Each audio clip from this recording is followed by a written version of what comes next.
ওরা কাজ করে রবীন্দ্রনাথ ঠাকুরের লেখা কবিতা। অলস সময় ধারাবে, মন চলে শূন্য পানে চেয়ে, সে মহাশূন্যের পথে ছায়া আঁকা ছবি পড়ে চোখে। কত কাল দলে দলে গেছে কত লোকে, সুদীর্ঘ অতীতে জয়োদ্ধত প্রবল গতিতে। এসেছে সাম্রাজ্য লোভী পাঠানের দল, এসেছে মোগল বিজয় রথের চাকা। উড়াইছে ধূলিজাল, উড়িয়াছে বিজয় পতাকা। শূন্য পথে চাই, আজ তার কোনো চিহ্ন নাই। নির্মল সে নীলিমায় প্রভাতে ও সন্ধ্যায় রাঙালো, যুগে যুগে সূর্যোদয় সূর্যাস্তের আলো। আর বার সেই শূন্যতলে আসিয়াছে দলে দলে, লৌহ বাঁধা পথে অনল নিঃশ্বাসী রথে। প্রবল ইংরেজ বিকীর্ণ করেছে তার তেজ, জানি তার পথ দিয়ে বয়ে যাবে কাল। কোথায় ভাসায় দেবে সাম্রাজ্যের দেশ বেড়া জাল, জানি তার পণ্যবাহী সেনা জ্যোতিষ্ক লোকের পথে রেখামাত্র চিহ্ন রাখিবে না। মাটির পৃথিবী পানে আঁখি মেলি যবে, দেখি সেথা কল কল রবে। বিপুল জনতা চলে নানা পথে নানা দলে দলে, যুগ যুগান্তর হতে মানুষের নিত্য প্রয়োজনে জীবনে মরণে। ওরা চিরকাল টানে দাঁড় ধরে থাকে হাল, ওরা মাঠে মাঠে বীজ বনে পাকা ধান কাটে। ওরা কাজ করে নগরে প্রান্তরে, রাজছত্র ভেঙে পড়ে, রণডঙ্কা শব্দ নাহি তোলে। জয়স্তম্ভ মূঢ় সম অর্থ তার ভোলে, রক্তমাখা অস্ত্র হাতে যত রক্ত আঁখি। শিশুপাঠ্য কাহিনীতে থাকে মুখ ঢাকি। ওরা কাজ করে দেশে দেশান্তরে, অঙ্গ বঙ্গ কলিঙ্গের সমুদ্র নদীর ঘাটে ঘাটে। পঞ্জাবে বোম্বাই গুজরাটে, গুরু গুরু গর্জন গুনগুন স্বর। দিনরাত্রে গাঁথা পরি দিনযাত্রা করেছে মুখর। দুঃখ সুখ দিবস রজনী মন্ত্রিত করিয়া তোলে জীবনের মহামন্ত্র ধ্বনি। শত শত সাম্রাজ্যের ভগ্ন শেষ পরে, ওরা কাজ করে। ওরা কাজ করে রবীন্দ্রনাথ ঠাকুরের লেখা কবিতা। ওরা কাজ করে এটি রবীন্দ্রনাথ ঠাকুরের আরোগ্য কাব্যগ্রন্থের অন্তর্ভুক্ত একটা কবিতা। আরোগ্য কাব্যগ্রন্থ হল রবীন্দ্রনাথ ঠাকুরের অন্তপর্বের কাব্যগ্রন্থ। 1932 থেকে 1941 পর্যন্ত যে কাব্যগ্রন্থগুলি তিনি রচনা করেন, সেই কাব্যগ্রন্থগুলিকে অন্তপর্বের কাব্যগ্রন্থ বলা হয়। অন্তপর্বের কাব্যগ্রন্থের বিশেষত্ব হল এই কাব্যগ্রন্থের অন্তর্ভুক্ত কবিতাগুলো কবির মৃত্যুচিন্তা, জীবনের প্রতি ভালোবাসা, আধ্যাত্মিক দর্শন এবং এই কবিতাগুলোর মধ্যে সরলতা ও ঋজুতা লক্ষ্য করা যায়। 1940 সালে কবি অসুস্থ হয়ে পড়েন দীর্ঘ রোগভোগের পর। 1941 সালে তিনি কিছুটা সুস্থ হয়ে ওঠেন। এই অসুস্থ থাকাকালীন কবি যে কবিতাগুলো লিখেছিলেন তার রোগশয্যায় কাব্যগ্রন্থের অন্তর্ভুক্ত, এবং রোগশয্যায় থাকাকালীন অবস্থায় এই লেখাগুলিতে তার মৃত্যুভাবনা ও আধ্যাত্মিক অনুভূতির শক্তিশালী প্রকাশ দেখা যায়। আর আরোগ্য কাব্যগ্রন্থে রোগশয্যার ক্লান্তি ও মৃত্যুচিন্তা থেকে বেরিয়ে এসে রোগমুক্তির আনন্দ ও আশাবাদী সুর শোনা যায় কবির কবিতায়। জীবনকে যেন তিনি নতুন চোখে দেখতে শুরু করেন। ওরা কাজ করে কবিতায় তার সেই ভাবনাই ফুটে উঠেছে। ওরা কাজ করে কবিতার শিরোনাম। ওরা কাজ করে শিরোনামের সার্থকতা এই যে এটি একটি কর্মমুখী ও জীবনবাদী কবিতা। কবিতাটি কবিতার মূল ভাবকে ধারণ করে, যেখানে কবি একদিকে যেমন অসুস্থতা থেকে মুক্তি লাভ করেছেন, তেমনি তিনি লক্ষ্য করেছেন যে এই পৃথিবী ও মানব সমাজ তার নিজস্ব গতিতেই অবিরাম কর্মধারায় সচল রয়েছে, তা হোক দেশ বিদেশে বা ছোট বড় বিভিন্ন কর্মকাণ্ডে। এই শিরোনামের মাধ্যমে কবি একদিকে যেমন নিজের শারীরিক দুর্বলতার পর পৃথিবীকে নতুন দৃষ্টিতে দেখেছেন, তেমনি অন্যদিকে সাধারণ মানুষের অক্লান্ত কর্মপ্রচেষ্টাকে সম্মান জানিয়েছেন। শারীরিক দুর্বলতার বিপরীতে তার যে কর্মপ্রচেষ্টা, সেটির দিক থেকে দেখতে গেলে এই শিরোনামটি একদিকে যেমন কবির ব্যক্তিগত আরোগ্যের কথা বলছে, তেমনি অন্যদিকে ওরা কথাটার অর্থ হচ্ছে সাধারণ মানুষ। সেই সাধারণ মানুষ যে অবিরামভাবে কাজ করে চলেছে, সেই বাস্তবতাটাকে তুলে ধরেছে। কবি যখন তার শারীরিক যন্ত্রণার মধ্যে বিশ্রাম নিচ্ছেন, তখন এই সাধারণ মানুষরা তাদের দৈনন্দিন কর্মজীবন চালিয়ে যাচ্ছে, যা কবিতার মূল বিষয়। জীবন ও কর্মের অবিরাম প্রবাহ। শিরোনামটি জীবনযাত্রার এক অবিচ্ছেদ্য অংশকে নির্দেশ করে, যা কখনো থেমে থাকে না। ওরা কাজ করে এই শব্দগুচ্ছ দিয়ে কবি দেখিয়েছেন যে মানব সমাজ তার নিজস্ব নিয়মে শত শত সাম্রাজ্যের পতন বা উত্থানের পরেও একইভাবে কর্মমুখর থেকেছে এবং থাকবে। এর প্রতীকী অর্থ হলো এখানে ওরা বলতে শুধু মানুষ নয়, বরং প্রকৃতির সকল শক্তিকেও বোঝানো যেতে পারে। তারা কিন্তু অবিরামভাবে নিজস্ব নিয়মে কাজ করে চলেছে। এটি একটি গভীর জীবনবোধের প্রকৃতি। এখানে প্রকৃতির সকল শক্তি বলতে আমরা সূর্য, চন্দ্র, তারা এগুলোকে আমরা উল্লেখ করতে পারি। তারা কিন্তু তাদের নিজস্ব নিয়মে তাদের কাজগুলো করে যাচ্ছে। এটি একটি নির্দিষ্ট সময়ের প্রেক্ষাপট। রবীন্দ্রনাথের শেষ বয়সের একটি সৃষ্টি, যেখানে তিনি জীবন ও মৃত্যুর মাঝখানে দাঁড়িয়ে পৃথিবীর কর্মমুখরতাকে পর্যবেক্ষণ করেছেন এবং এক নতুন দৃষ্টিতে দেখেছেন সেই সময়ের প্রেক্ষাপটকে। সেটাই এই শিরোনামটিতে সেই ভাবনাটারই ইঙ্গিত রয়েছে। কবির অনুভূতি আর উপলব্ধি। এই শিরোনামের মাধ্যমে কবি তার শারীরিক কষ্ট ও মানসিক যন্ত্রণার মধ্যে একদিকে যেমন বাস্তবতার সম্মুখীন হয়েছেন, তেমনি একদিকে তিনি প্রকৃতি ও মানব সমাজের কর্মপ্রচেষ্টাকে সম্মান জানিয়েছেন। রবীন্দ্রনাথ ঠাকুরের ওরা কাজ করে কবিতাটি মূলত শ্রমজীবী শ্রেণীর মানুষের অক্লান্ত শ্রম ও অবদানের প্রতিচ্ছবি, যা যুগ যুগ ধরে সভ্যতাকে এগিয়ে নিয়ে যাচ্ছে। অসুস্থ অবস্থায় কবি যখন বিশ্বকে নতুন চোখে দেখেন, তখন তিনি দেখেন যে সাম্রাজ্যবাদী শক্তি ও রাজকীয় বিজয়রথের আড়ম্বরের পিছনে লুকিয়ে রয়েছে সাধারণ শ্রমিক ও শ্রমজীবী মানুষের অকথিত শ্রমের ইতিহাস। এই কবিতায় কবি সেই সকল শ্রমজীবী মানুষের কথা বলেছেন যারা সভ্যতার অগ্রগতির জন্য নিরন্তর কাজ করে চলেছে, কিন্তু তাদের নাম ইতিহাসে স্থান পায়নি। কবিতার মূল ভাব। কবিতার মূল ভাবের মধ্যে প্রথমেই পড়বে শ্রমিক শ্রেণীর মাহাত্ম্য। কবিতাটিতে বিশ্বজুড়ে শ্রমজীবী মানুষের অসীম অবদান এবং পরিশ্রমের প্রতি শ্রদ্ধা জানানো হয়েছে। সাম্রাজ্যবাদের প্রতি কবি এখানে বিদ্রূপ দেখিয়েছেন। কবি দেখিয়েছেন যে বড় বড় সাম্রাজ্য ও বিজয়রথ আসলে সাধারণ মানুষের শ্রমের উপরই দাঁড়িয়ে আছে, কিন্তু তারা ইতিহাসেই উপেক্ষিত রয়ে গেছে।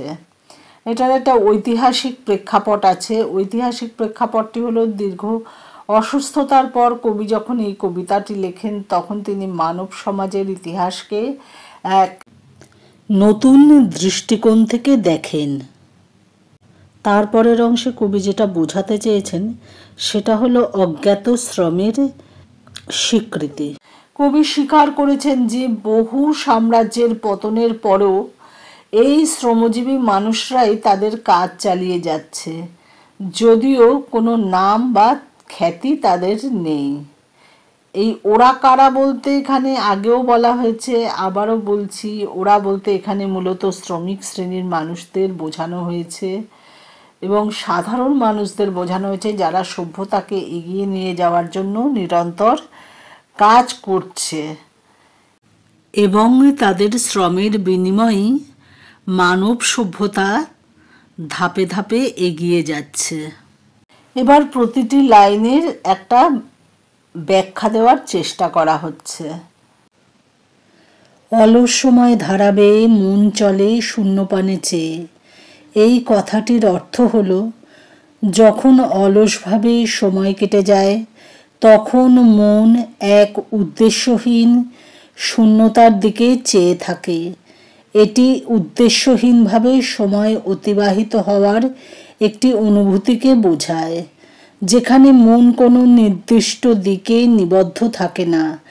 এই অনুভূতিতে জীবনের বা সময়ের কোনো অর্থ খুঁজে পাওয়া যায় না এবং এটি একটি শূন্যতা বা অর্থহীনতার অনুভূতি তৈরি করে। অলস সময় হচ্ছে এমন এক সময় যখন কোনো কাজ থাকে না বা কোনো নির্দিষ্ট উদ্দেশ্য থাকে না। এটি সময়ের একটি নিষ্ক্রিয় অলস প্রবাহকে নির্দেশ করে। আবার কবি যখন অসুস্থ ছিলেন তার মন মানসিকতা একরকম ছিল, কিন্তু যখন তিনি সুস্থ হয়ে উঠছেন অথচ বিশ্রামে আছেন, অলসভাবে তার সময় কাটছে। এই অর্থেও এই অলস সময় কথাটা আসতে পারে। শূন্যপানে চেয়ে থাকা এই অংশটি মনের একটি উদ্দেশ্যহীন, শূন্য এবং অর্থহীন অবস্থার প্রতিফলন।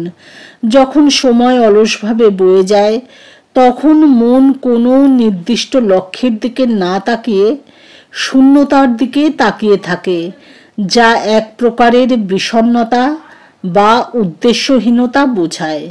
সামগ্রিক অর্থ হচ্ছে এই দুটি অংশ একসঙ্গে এমন একটি পরিস্থিতিকে তুলে ধরে যেখানে সময়ের অপচয় হয় এবং মনের মধ্যে এক ধরনের শূন্যতা, উদ্দেশ্যহীনতা এবং একাকিত্ব তৈরি হয়।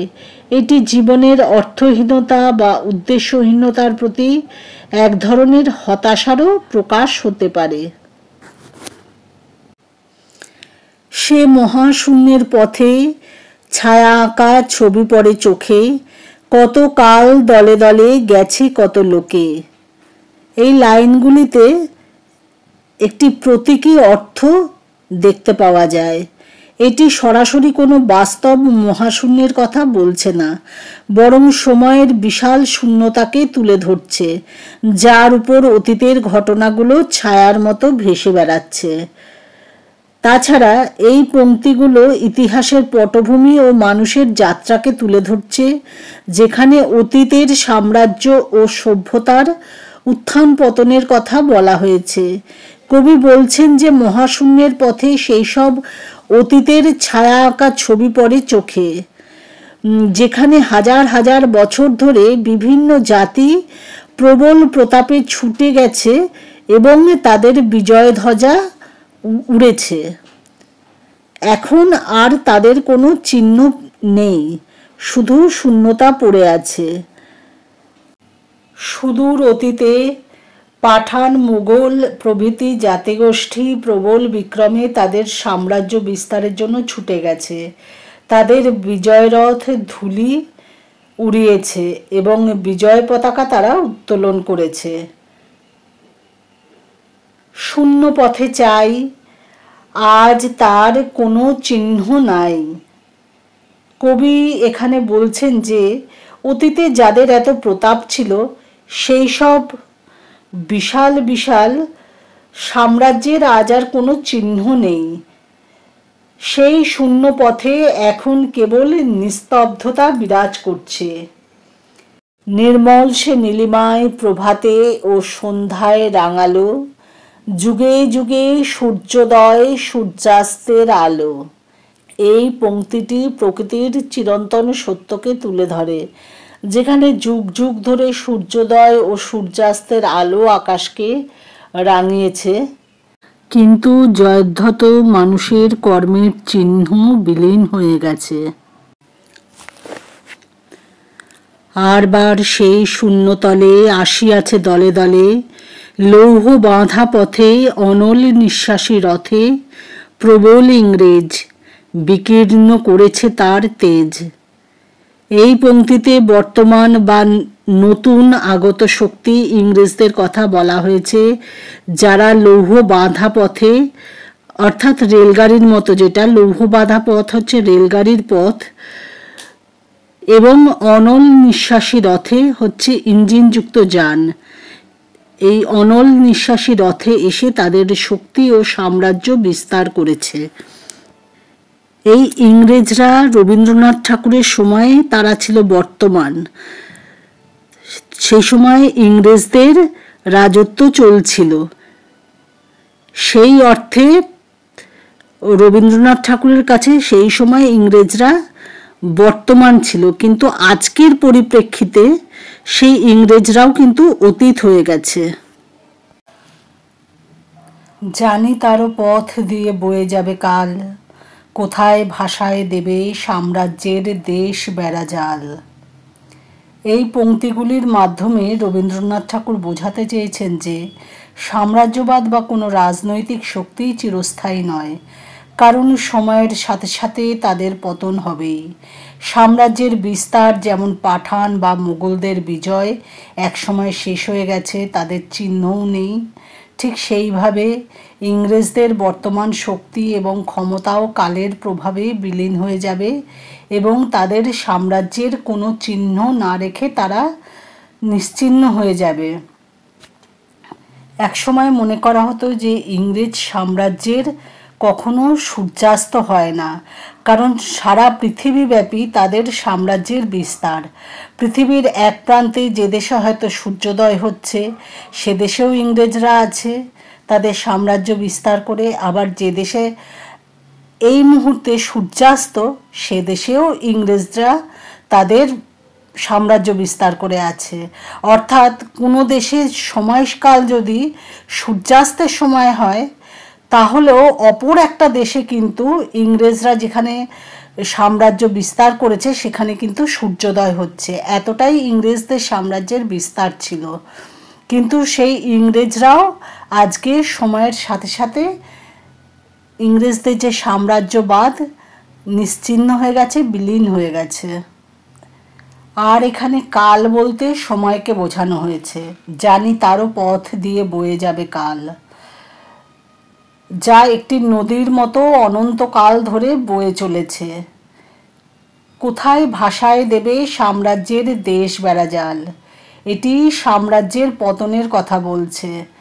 সময় নদীর মতো সব সাম্রাজ্যকে ভাসিয়ে নিয়ে যাবে এবং তাদের প্রভাব বা জাল আর থাকবে না। ইংরেজ যেন সারা পৃথিবীব্যাপী সাম্রাজ্যের একটা জাল বিস্তার করেছিল। মাকড়সা যেরকম করে জাল বিস্তার করে নিজেদের বাসস্থানকে বাড়িয়ে চলে, ইংরেজরা তেমনি সাম্রাজ্যের একটা জাল বিস্তার করেছিল। কিন্তু সেই জাল আজকে কিন্তু সাম্রাজ্যের সেই জাল আজকে কোথাও আর অবশিষ্ট নেই। জানি তার পণ্যবাহী সেনা জ্যোতিষ্ক লোকের পথে রেখা মাত্র চিহ্ন রাখিবে না। বর্তমান শক্তিশালী সাম্রাজ্য ইংরেজদের যে সাম্রাজ্য, রবীন্দ্রনাথ ঠাকুরের সময়কালে এই সময়ে ইংরেজ সাম্রাজ্যই ছিল শক্তিশালী। তিনি ইংরেজ সাম্রাজ্যের কথাই বলছেন। এই যে বা ইউরোপীয় যে শক্তিগুলো, যে সাম্রাজ্য বিভিন্ন দেশে সাম্রাজ্য বিস্তার করেছিল, তিনি তাদের কথা বলছেন। এই যে এদের সামরিক শক্তি বা তাদের প্রভাব চিরস্থায়ী নয়, সময়ের সাথে সাথে তাদের চিহ্ন থাকবে না। যেমন রাতের আকাশে গ্রহ তারার পথ চলা থাকে, কিন্তু তাদের কোনো চিহ্ন থাকে না।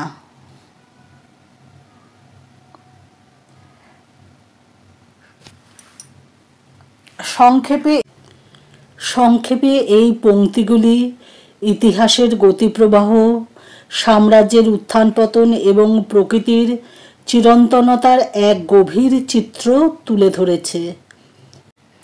এর পরের অংশে কবি সাধারণ মানুষের কথা বলেছেন। তিনি বলেছেন, তিনি যখন পৃথিবীর দিকে তাকান তখন তিনি দেখেন যে সাধারণ মানুষ যুগ যুগ ধরে তাদের নিত্য প্রয়োজন মেটাতে জীবনে ও মরণে নানা পথে দলে দলে ছুটে চলেছে। তারা শ্রমজীবী মানুষ, তারা নদীতে দাঁড় ও হাল ধরে থাকে নৌকার, তারা কৃষিকাজ করে, তাই মাঠে বীজ বনে পাকা ধান কাটে, তারা নগরে ও প্রান্তরে শ্রমিকের কাজ করে, অথচ রাজছত্র ও যুদ্ধের দামামা তাদের জন্য অর্থহীন হয়ে যায়। যুদ্ধের রক্তক্ষয়ী ইতিহাস শিশুদের পাঠ্য বইয়ের অন্তর্ভুক্ত হয় বটে, কিন্তু সেই ইতিহাসে সাধারণ মানুষের খুব একটা কিছু যায় আসে না। সাধারণ মানুষ তাদের নিজেদের প্রয়োজনীয় কাজ সারা দিনমান ভরে তারা সেই কাজই করে যায়। আর এই সব বীরগাথাগুলো শিশুদের পাঠ্যপুস্তকের অন্তর্ভুক্ত হয় এবং শিশুরা পাঠ করে, কিন্তু সেই পাঠ কত দূর যে দৈনন্দিন জীবনে তার কাজে লাগে এটা নিয়ে কবির একটা সংশয় তৈরি হয়েছে। এদিকে সাধারণ মানুষ তাদের কাজ করে যায়। এই সাধারণ মানুষেরাই দেশের আনাচে কানাচে, এমনকি অঙ্গ, বঙ্গ, কলিঙ্গ, পঞ্জাব, বোম্বাই, গুজরাটের মতো দূর দূরান্তের সমুদ্র ও নদীর ঘাটে ঘাটে কাজ করে চলে।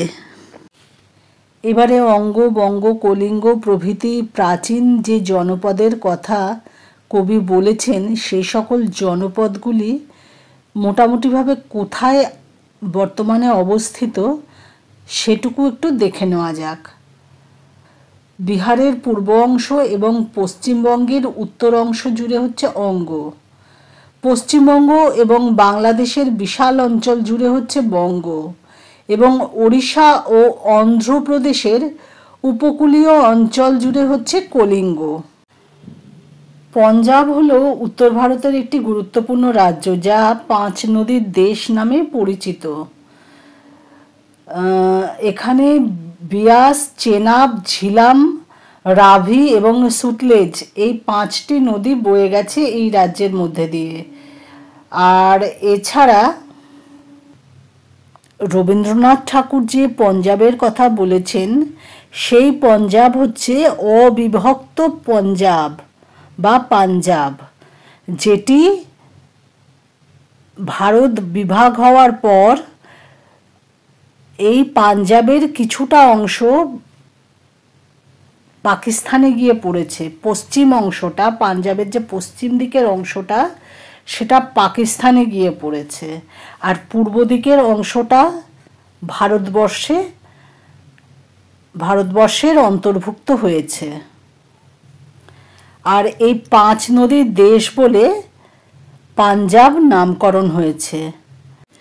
ফার্সি শব্দ পাঞ্জ কথাটার অর্থ হচ্ছে 5 এবং আব এই কথাটার অর্থ হচ্ছে জল, অর্থাৎ 5টি জলের দেশ, অর্থাৎ 5টা নদীর দেশ, তাই তার নাম হয়েছে পাঞ্জাব। বোম্বাই হলো ভারতের মহারাষ্ট্র রাজ্যের রাজধানী, যা বর্তমানে মুম্বাই নামে পরিচিত। আর গুজরাট হচ্ছে ভারতের একটি প্রদেশ বা অঙ্গরাজ্য। আবার পাঠে ফিরে আসছি। এইসব শ্রমজীবী মানুষের দিনরাত্রির পরিশ্রমের শব্দে দুঃখ সুখে জীবনের মহামন্ত্র ধ্বনিত হয় এবং শত শত সাম্রাজ্যের ধ্বংসস্তূপের উপর তাদের কাজ চলে। এই কবিতাটি সাধারণ মানুষের কঠোর পরিশ্রম, তাদের অবিরাম জীবন সংগ্রাম এবং সভ্যতার নির্মাণে তাদের অপরিহার্য ভূমিকাকে তুলে ধরেছে। কবি দেখিয়েছেন যে সাধারণ মানুষই হলো সমাজের মূল চালিকা শক্তি। তারা শুধুমাত্র কৃষিকাজই করে না, বরং নৌকার দাঁড় বেয়ে এবং হাল ধরেও কাজ করে। তারা সর্বত্র নগর ও প্রান্তরে কাজ করে চলেছে। এখানে সাধারণ মানুষের জীবনযাপন ও কাজকর্মের কথা বলা হলো। এবার বলা হচ্ছে যুদ্ধ ও ক্ষমতার প্রতি একটা উদাসীন মনোভাব কবি দেখিয়েছেন। এই সাধারণ মানুষরা যুদ্ধ এবং ক্ষমতার প্রতি উদাসীন। তাদের কাছে রাজছত্র ও রণডঙ্কা অর্থহীন। যুদ্ধের রক্তাক্ত ইতিহাসও তাদের সাধারণ জীবনে কোনো প্রভাব ফেলে না, কারণ তারা শুধু নিজেদের কাজ নিয়েই ব্যস্ত থাকে। সমস্ত বিশ্বজুড়েই তাদের কর্ম, মানে এইসব শ্রমজীবী মানুষের কর্ম। কবি শুধু নিজের দেশেই নয়, বরং দেশ দেশান্তরে তাদের কাজের কথা উল্লেখ করেছেন। অঙ্গ, বঙ্গ, কলিঙ্গের মতো প্রাচীন রাজ্য থেকে শুরু করে পঞ্জাব, বোম্বাই, গুজরাটের মতো আধুনিক রাজ্যগুলোতেও তারা কাজ করে চলেছে। জীবন ও সংস্কৃতির মূল উপাদান। তাদের দৈনন্দিন জীবন সংগ্রাম ও কাজই জীবনের আসল গান। দুঃখ, সুখ, দিনরাত্রি সবকিছুই তাদের জীবনের অংশ। এই সমস্ত কিছুকে তারা একসাথে বয়ে নিয়ে চলে। সভ্যতার ভিত্তি। শত শত সাম্রাজ্যের উত্থান ও পতন হয়েছে, কিন্তু সাধারণ মানুষেরা আজও তাদের কাজ করে চলেছে। তাদের কাজের উপর ভিত্তি করেই সভ্যতা এগিয়ে চলেছে। এভাবেই রবীন্দ্রনাথ ঠাকুরের ওরা কাজ করে কবিতাটির একটি সামগ্রিক আলোচনা করা হলো।